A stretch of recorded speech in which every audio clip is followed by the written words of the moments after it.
the more you shift how you see, the more you'll uncover who you are. This is Perspective with Corey Katuna. Hello, everyone. Welcome back to another episode of Perspective with me, Corey Katuna. And today I want to talk about social validation. And what I mean by social validation is the very human urge to seek validation, social validation, recognition, appreciation, acknowledgement, positive perception from other people. And this, more than almost anything, maybe anything, is the most ubiquitous, the most common stumbling block that I've gone through, that I've seen people go through, the people I coach, just people in my DMs. This is so common. It's such a point of confusion. It's just such a tricky topic for people to sort of move through this need. It feels like a deep, intrinsic need to be liked, loved, appreciated, seen, noticed, recognized, to get that social validation. And of course, obviously, there are evolutionary reasons for that. You know, the tribe needs to survive. They need to cooperate. They need to be able to make decisions together, et cetera. And if you are too much of an anomaly, if you're too sort of on the outskirts of what the tribe needs in order to survive, you might need to go. So I get that, you know, of course, this thing has been programmed into our psychology or into our DNA. Of course, we need to fit in to some degree. Cool.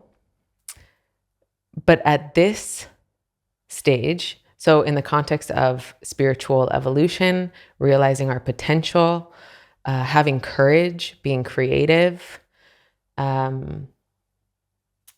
just going for it with confidence and intrinsic motivation, like, you know, wanting to explore the world, be our best versions, you know, do something a little socially not normal, something that our peers aren't necessarily doing. This is when it's really tricky, and it can hold people back, and it can cause suppression, and it can, you know, it can be sort of, it can counteract someone's fulfillment. So I heard recently somebody was talking about how, like, basically the force of nature is sort of bringing everything back to stasis or back to death. So the main movement of nature is to sort of slow everything back down, bring everything back to death, or to stillness, or even to randomness. And what our job, you know, for the sake of our fulfillment or the realization of our potential, is to counteract that sort of pull back down to death, or to, I think you get what I mean. It's to counteract that gravitational pull, and instead to focus, to live true, to pursue our potential, to reach for something, to go for something. So often this sort of social, you know, it's like the whole thing of the Matrix. Everybody's a sheep. There, you know, you have to really sort of harness your will and decide what you want to be and decide what you want to do. And, you know, whether that's painting, or whether that's having a family, or whether that's seeking self-realization, or starting a business, or whatever it is, that takes some breaking out of the social expectations and the social norms that you're surrounded by. And often these things are so, it's just the water that we're swimming in. We don't even notice that these are the expectations that are around us. These are the people's perspectives that we're trying to appease, you know, whether that's our parents, or our friend group, or our whatever educational background we have. These are the sort of the values, or the rights and wrongs, goods and bads. You have to go to university. You have to have a family at this age. You better not have a family. Like, there's just how we do things around here, how things should be done.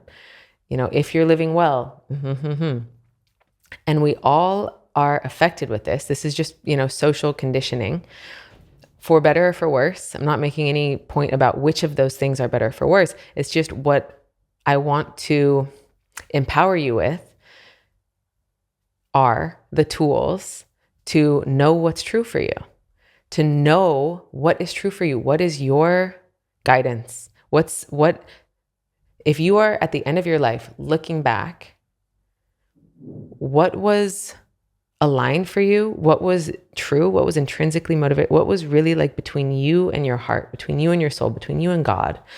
What decisions did you make that were consistent with that alignment? And which ones did you make because that's just what your family does, or that's just what your friend group wanted you to do?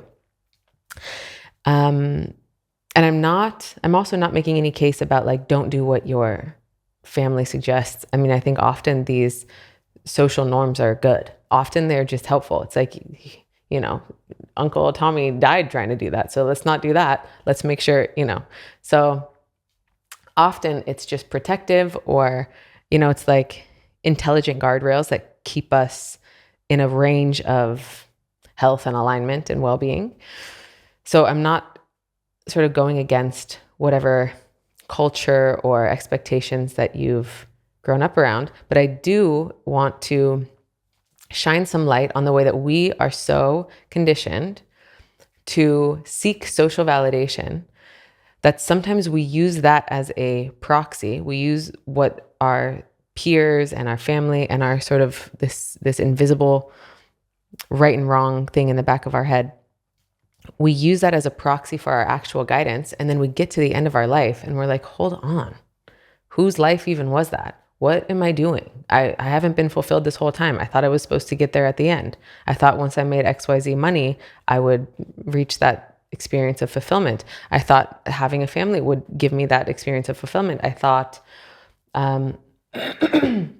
just working really hard was going to give me whatever it is. There are often unexamined beliefs about what will give us what we're seeking, that sense of fulfillment or contentment or joy or peace, ease. But because we don't examine those beliefs, we get to the end of our lives, or we get to some point, and it's like, wait, hold on. What am I doing? And I've had this experience before. I've had it especially in romantic relationships, where I'll be in a relationship for like a year or 2 years, and I'm just, in it, just going, investing, working at it, trying to make it work. And then at some point I'm like, hold on, whose life am I in?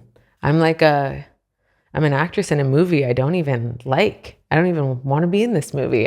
This isn't for me. What am I doing? So, excuse me. So this mechanism, I guess I just wanted to draw people's attention to, because it's so common. It is so, so common that when I'm working with somebody, we bump into one of these beliefs. It's just a belief. It's just something, it's like something that has been taken for granted. It just is like a placeholder. It's just there. And they never even looked at it because it's just always been there. It's like a pillar in their house. And they didn't realize, like, hold on, this isn't something that I chose. And again, I'm not suggesting that we just throw out all of our beliefs and ideas about what makes a good life or what we need to be fulfilled. Probably being physically healthy is one of those beliefs for you, and that's probably good. We probably want to keep that one in there. Being nice to each other, not necessarily nice, but being kind, being loving, having compassion, treating others as we would want them to treat us. These sort of beliefs are, generally great. So I'm not saying to just throw all the babies out with the bathwater.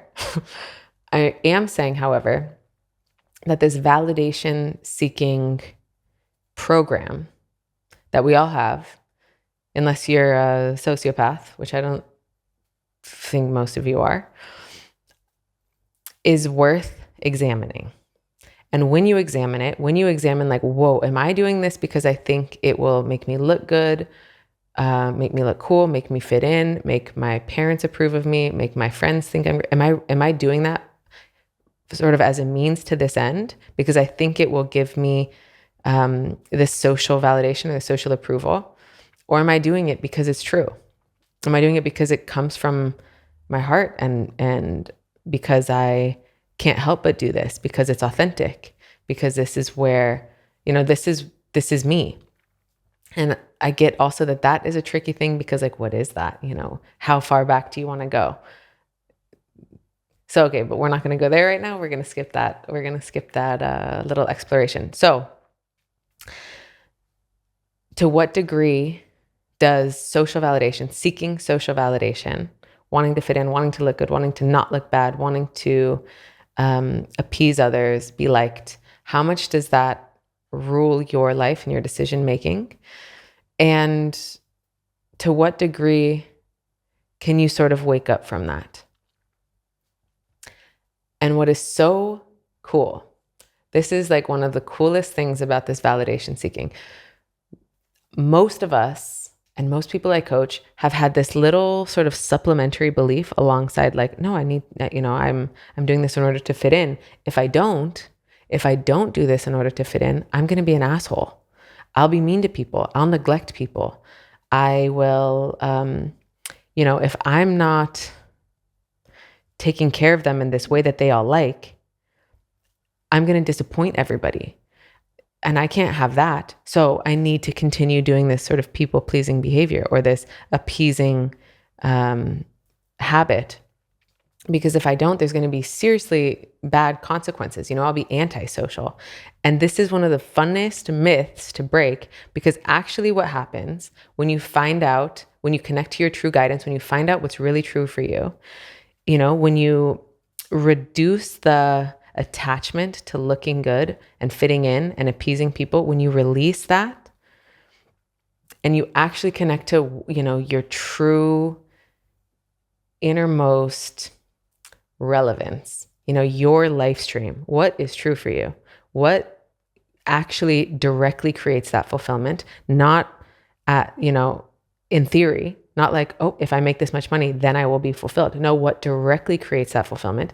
When you align your life with that path, your generosity increases, your availability for people increases. You become the best version of yourself. Like, you become the best version of yourself. And yes, there might be some wobbles here and there. You might offend somebody here. You might, sort of intimidate people with your life. Like, whoa, you're going for it. You're pursuing this goal. You're chasing this dream. You're starting this business. That can sort of rock people a little bit, make people feel inferior or left behind or insecure. But what it does for you is directly empowering. It connects you more and more with the stream of your true power. And true power is generous. True non-compensatory power, when you are actually living your true version, your true self, you're in your life stream, you are meeting your own needs. You're not hoping that if I do this, my needs will get met. No, you are directly in the stream of your needs being met. You're in alignment. I call this living true. This is Rome and I, my business partner, we run mentorships every year or twice a year called Living True Mentorships. And this is, in essence, this is like the muscle to build, is learning to listen to that guidance over whatever programmed guidance you have. And then finding out that as you follow that true intrinsic motivation, you follow your heart for real and you go for it, and you stop using external criteria to satisfy that direct need, but you go for it directly, you get nicer. Like, you have more availability, you have more bandwidth, you know yourself more. You're not seeking, you're not consuming, you're not trying to get something from the people you're around. You're not trying to look good to them. You are available to them. So instead of being this kind of beggar who, like a social beggar, so an energetic beggar who just wants to make sure, oh, did I offend you? Oh no, I embarrassed myself so much. Why did I say that? Look, this is what I'm doing. This is the cool new job I have. This is, when you're kind of posturing and making sure that you look really good at that networking event or that dinner or whatever. So that comes from not being in aligned, not living true. That comes from seeking social validation, getting from people, trying to look good to people. And as you shift that back, as you reclaim the, as you change your, where are you getting your validation from? Is that validation coming extrinsically from others? Or is it coming intrinsically from your own criteria for success, your own inner, non-conditioned criteria for success? I'm living in alignment. I am connected to God, or I'm connected to my higher self. I'm connected to my heart, and I'm living consistently with that, even if it looks bad, even if people are judging me for a second, even if I'm intimidating my friends because I'm going for something and they feel like I'm leaving them in the dust. I'm taking the risk of losing social validation in order to honor my intrinsic guidance. And then the byproduct is more availability, more compassion, more kindness, more generosity. I've heard so many people talk about this. It's such a common story, actually. Yeah, Alex Hormozy comes to mind as a good example of this. As he kind of had to be like, "Fuck you guys," And I think this is like this is one of the good tools to use, is to be like, "Okay, fuck what everybody thinks. Enough. Like, I'm not doing this. I'm not. I have to like silence all the noise for a second so that I can hear what is true for me. What is my guidance really telling me?" And now that I am, it's like my battery is charged. I'm connected to source. I'm actually connected to myself now. It's an immediate recharge station. And from a full charge, a full battery charge, now I've got extra to give. Now people are coming to me. Now people want my support for their idea. People want my help to help them remember their direct access to source, or their direct connection with their heart, with their inner guidance. So I have a little list here of tools or thought experiments that you can use to connect back up with this stream, this inner guidance. So I'm going to go through that in a second. But really, I wanted to draw your attention to this thing that we usually don't question. We usually don't examine. It's just like, yeah, this is what we do. And that's like what the hero's journey is unquestioned, habituated, conditioned life. This is what we do. And then something pops up on my radar, some call to action, some potential, some inspiration tugs at my heart. And I have to choose between that pursuit and continuing to appease my community, my friends, my family, whatever. I have to choose. Like, am I going to go on that adventure? Or am I going to continue to be a familiar, digestible, comfortable component of this society? And that is so tricky. It's actually so tricky, and I think most people have a lot of trouble with that decision point. So yeah, but then if you think about like at the end of your life, and this is one of the prompts I have on this sheet that I'll share with you shortly. When you think about at the end of your life, what will have been relevant? What will you be grateful that you did? If you're on your deathbed, looking back at your life, what was your criteria for success? What really is your criteria for success, for fulfillment? What will actually be fulfilling? And this you can't fake. Like, you can't pretend that something will fulfill you. It won't. It's like me being in those relationships where at some point after a year, I'm like, hang on, it's not working for me. I've been trying to like make this work. I've been investing in the potential, or in, the beauty that I do experience here, but this isn't for me. Like, I can't, there's no amount of like romanticizing this. It doesn't matter how much my friends think like, what a good fit. It's just either it is aligned or it's not. And, you know, I think there is some wiggle room. So there's like a little nuance here, a little caveat I want to make, which is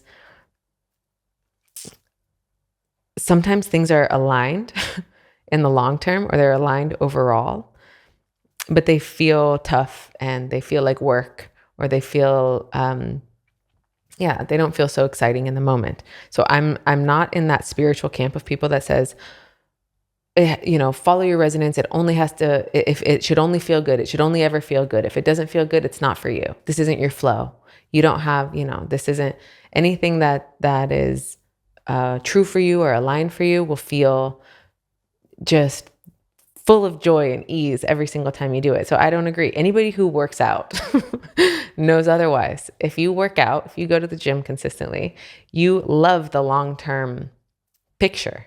You love getting progressively more fit. You love the pain. You love being sore the next day. But it hurts and it sucks. And there's days you don't want to go. And there's days that I'm weaker. And then that sucks. And I'm like, so there is a grind to things that are relevant for you. Obviously, this won't be relevant. This isn't an applicable point for most of you, but there is a little spiritual camp that has I'm only following my resonance. I'm only following the path of least resistance. And that's, I think, there's a way to twist that so that it's useful, but it's also very easy to just use as a total cop-out. And I think the solution to that is to just look at long-term versus short-term, or to sort of create a hierarchy of resonance, a hierarchy of relevance. Overall, do I like this? Overall, do I love the adventure of this or the results of this? Overall, is this part of my alignment? If yes, then I'm just going to suck it up. Then I'm going to allot myself, 20% of the time I'm going to hate it. That's okay. That's part of any endeavor. That's part of any grind, basically. So, like working out or starting a business or spiritual seeking, dealing with the ego. That's not nice. That's not fun. But there's nothing I love more than the freedom that comes post-breakthrough. To oh my God, I believed I was this. I believed I was this separate, insecure, lacking, had catching up to do on my life. I believed that. Whoa. And if I didn't pursue the breakthrough there, if I didn't persist through the discomfort of, whatever was challenging that belief system, and that sucks, that's not the path of least resistance. That is the path of most resistance. If I didn't persist through that and keep trying, and eventually get that breakthrough, of course I want this more. Of course this is worth it. So I just want to plant that seed for anybody who thinks it should never be hard. Put it into a hierarchy. Like, if I stuck with this long term, if I gave this a year and gave it my all, would I prefer that to not having done it at all? If I gave it my all for a year, including all the parts that really sucked, that I hated, if I just stuck with this and had staying power and had resilience and got through the hard parts, would I be grateful? Would that feel better than I would feel if I didn't do it at all and only stayed the course, didn't stay the course, only sort of followed the path of like where the ease was or where the flow was or where the comfort was? And then make your decision based on that. Make your decision based on the long-term vision. Doesn't have to be long-term, but it can be 6 months or a year. Do I prefer that version or do I prefer the version where I don't? So it's like the hierarchy of resonance. Okay, so that was a little detour, but a relevant one. I know I'm going to scoop some of you up with that one. Oh, what was my point earlier? Okay, so let's get into this list because I want to equip you with some tools to reach for your calling, to reach for your heart's desire, to reach for your true mission, what will really fulfill you. I want you to be able to see that and notice that and hear that call. Because I think for so many people, they've just quieted that voice. It's just like, that would be uncomfortable. That would definitely rub my community or my family the wrong way. So not going there. Let me just, stay the usual course, sort of follow the footsteps that have already been laid. So I guess I just want to give you a few tools that I've used or that I've shared with people that can help you attune your satellite dish to that inner guidance. And then from there you can choose. So just because I'm showing you these things doesn't mean you have to do anything with it. Just because I'm showing you this inner guidance, that's actually one of the big reasons people avoid finding out, because it means, oh no, what if I am called to this epic adventure? I don't want to do that. I have to finish university, or oh no, I don't even want to know. I don't even want to know what's true for me. Oh no, what if that means I'm going to break up with my partner because we're in this relationship for so long and I'm so invested, and then what if I find out that that's not true for me? Then I'll have to act on that. So I just want to give you permission in advance that you don't. You don't have to, but you don't want to lie to yourself. You don't want to be in inner non-integrity, or you don't want to be out of inner integrity.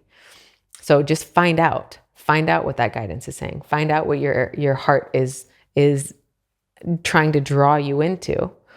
And then you can sort of put it in the back of your memory that the more you follow that guidance, the more you respect yourself, the kinder and more compassionate and more generous of a friend you are, the better your life will be.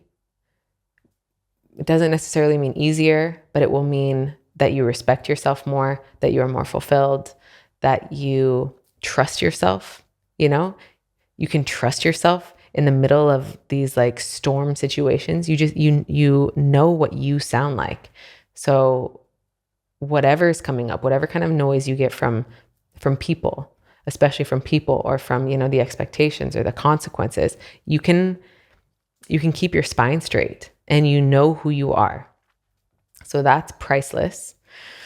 And you can just, have that in mind. You don't have to act on it. Just if finding out that you're out of alignment, finding out that you're not living true to your heart doesn't mean anything. It just means now you know. Now your eyes are open. Now you are awake to something that before you were asleep to. And often when we're sort of indulging something that is misaligned for us, there are other symptoms, whether we're just too tired to or we don't really, whatever it is, we're not motivated, we're bored, we're overeating, we're undereating, whatever. There's just other symptoms that are almost always connected to a base, like a core misalignment. So just finding this out gives you so much data. It's like a diagnosis. Like what is my heart calling me into? When I'm on my deathbed, what is my deathbed version? What is my future version? What is my higher self version asking for me? Like what is this life stream? What am I meant for? And the more you can kind of connect to that and hear that call, the more at least you have an accurate seeing about the alignment of your life, the alignment of the rest of the ingredients of your life. Okay, so let's listen to this list, shall we?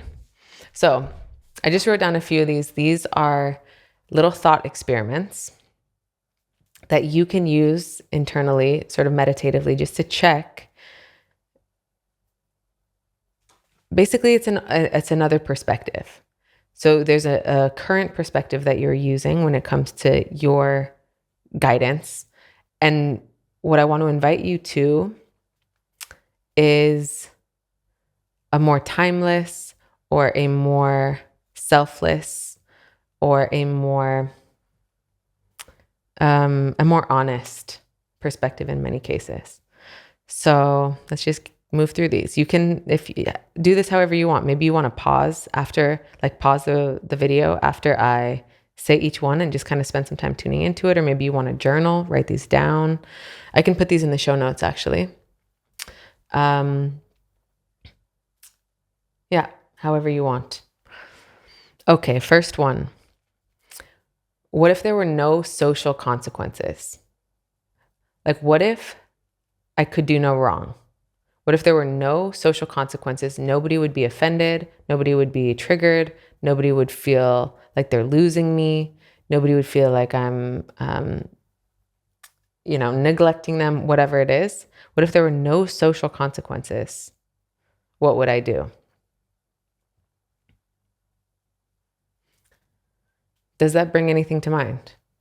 What would you do if there were no social consequences? Is there something that you're like, oh, and if it's like punch everybody, then, that's not your higher self. That's not your inner guidance, most likely.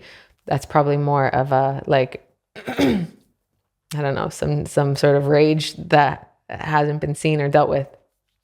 So I'm not in any way suggesting that you act on something like that. What I want you to check for, though, is if there's something like a deep whisper, like a deep, like, oh, fuck, if there were no social consequences, oh my God, I would want to go on stage and I would want to teach. I would want to go help people with this. Listen for that. What is that? Is there anything? Are there any instructions? Is there any invitation? Is there any sort of deeper whisper, deeper invitation from your heart or from your intuition that you've neglected or that you haven't paid attention to? Okay, here's the next one. What if I could guarantee success? If I could guarantee success, what would I do? And again, watch out for the ego's hunger to sort of latch onto some of these questions, which might be like, I'm gonna invest. I'm gonna do crypto. Because if I can guarantee success, I'm gonna go to the car dealership and I'm just gonna take them all. So that's not, we're not going there. I'm inviting you to check, what if you could guarantee success? So basically what we're doing is guaranteeing that you won't be humiliated, ridiculed, that you won't have some catastrophic failure and you're homeless after. Is there some, again, deep, intuitive invitation or whisper that's saying, if I didn't have to think about just a traumatic failure on this, if I could guarantee success on this, I would start a podcast. I'd reach out to this person. I would pursue self-realization. Like, what is it? Is there anything in there? Again, I don't want to put any words in your mouth. I just want to sort of invite you to listen to a guidance that you might have overlooked. This one we've already looked at a few times in this episode, but it's been a huge one for me. I've used this many, many, many times over the years. What if I was on my deathbed looking back at this moment? So put myself at the end of my life in whatever, 50, 70, 80, 100, 150 years from now. And you're at the end of your life and you're looking back at this chapter, this phase now. You've got your health, you've got your energy that you've got right now, you've got the options that you have. What is your deathbed version? You are at the end of your life and you're looking back, and is there some sort of like, come on, this, why didn't you this? Or this is what you really wanted. This is where you were really at. This is what, come on. Are you rooting for yourself in some way? Is there some sort of like, don't overlook this little whisper, this little thing, this little intuitive nudge, And sometimes it's just hard to see in the moment because of all the social validation seeking that we're doing, or the insecurity that we have, or we're just in the rat race and we're just going for whatever goals that we're going for. Nothing wrong with that. But sometimes from the perspective of our deathbed, looking back on this moment now, something just stands out. It's like, oh, this is what's actually important. This is more important than what I'm thinking about. Okay, this is a little different. So this might kind of access it in a different way. What if nobody would ever know? This is almost like if you guarantee the opposite of success. Not exactly, but what if nobody would ever know? No matter what I do, fail, succeed, it works, it doesn't work, like I like it, I don't like it. What if nobody would ever know? Like, what if I'm actually in a vacuum? What if what if there are literally no social variables whatsoever to consider? There's no consequences, positive or negative. What if nobody would ever even find out about me? Now, what do I want to do? Like, what now? If there's no social consideration whatsoever, nobody would ever even know. What do I want to do? What do I want to learn? What do I want to develop? What do I want to explore?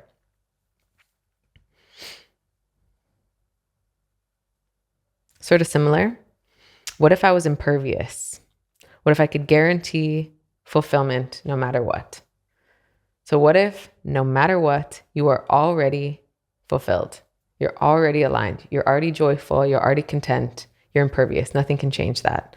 Nothing can affect the perfect fulfillment that you have now.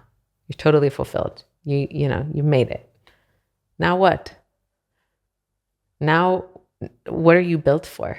What are you designed for? What is your life for? If you're already good, you're already fulfilled. Now what?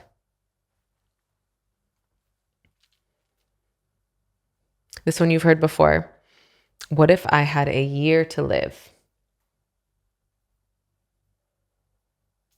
What might become more important? What might become less important if you had a year to live? This one I got from Sam Harris. What if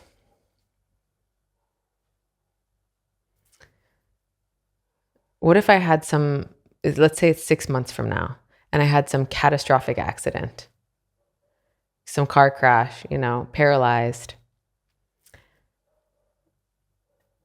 and I could just come back to this moment now.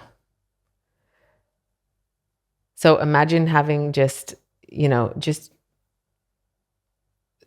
some catastrophe happen that really changes the whole trajectory of your life. Everything is going to be different now. You're in pain, or you can't move, or you're just seriously injured. And then from that perspective of being severely limited in a way that you aren't now, imagine being able to get dropped right back into this moment now. What becomes important? And actually, the context that Sam Harris used this in is to combat anxiety or depression or lethargy or negativity in the moment. So if I'm complaining and whining, this is a nice tool to use to be like, hang on.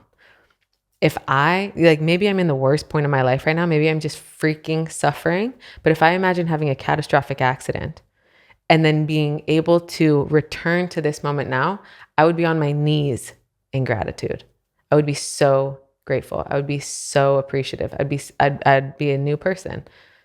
Just to be able to be delivered back into a moment where you don't have those limitations that you would have post-accident. But it applies to this context too. Like, imagine being just so, just to be suffering so much and then to be returned to a moment where you don't have that handicap. What becomes important? Like, what is your life for now? For sure, you're not going to be fussing about social validation the same way. Okay, 2 more. What if I had 1,000 people depending on me? And I don't mean like you're at the head of a company and there are 1,000 people who depend on their paycheck from you. Imagine, I've used to do this visualization actually. I would imagine that there's like a school bus full of kids. For whatever reason, that image was so useful for me. Like, imagine there are a school bus full of kids. So it's like 30 kids, and they are going to copy me, basically. They're going to mimic me. They're tracking, they're watching. They're like, okay, what is this girl going to do? what if, we're going to copy that. We're going to emulate that. We're learning from her. So, I don't know why a school bus, but just imagine there's 30 kids or 1,000 people who are learning from your example, who are paying attention to you, and they want to, they admire you, and they're gonna copy you. They're still developing, and they admire you. And say there's like a camera crew following you, and you are their example. You are their role model. Now, what do you do? What's your life about now? What's important? What are you pursuing? What are you paying attention to? What are your priorities in order? And how does that order change? Knowing that you've got a cohort of kids or young people or learning people tracking your moves and copying after you, following you. And last one, what if I was only here temporarily for a mission? So, and I got this from Wonder Woman, because I don't really remember the whole story, but I remember loving the way that she just came to Earth for this mission. And so she was like, she wasn't bound by all the stuff that the people of Earth were bound by. She wasn't affected by the same validation seeking, etc., that they were bound by. She was on a mission. She had something to do. She was up to something. She had limited time to achieve some goal, to accomplish something. And all the stuff that mattered to all the people didn't matter to her. She was here for something. She was here for a reason. And there's some truth to this metaphor or this thought experiment. There's some truth to this. Like, what if you are here for a mission? What if your whole incarnation is a mission? Do you know what that is? Maybe you already know. Maybe you already have an inkling or a little hint about what your mission is. Okay. That's it. That's all I had prepared. So thank you for being with me on this little guidance recognition exercise. And I hope it helped. Feel free to let me know in the comments if you had any questions throughout, or, if this did manage to kind of get you anchored in a different perspective, a more timeless, more sort of true self soul perspective. And may you pay it forward. Mwah.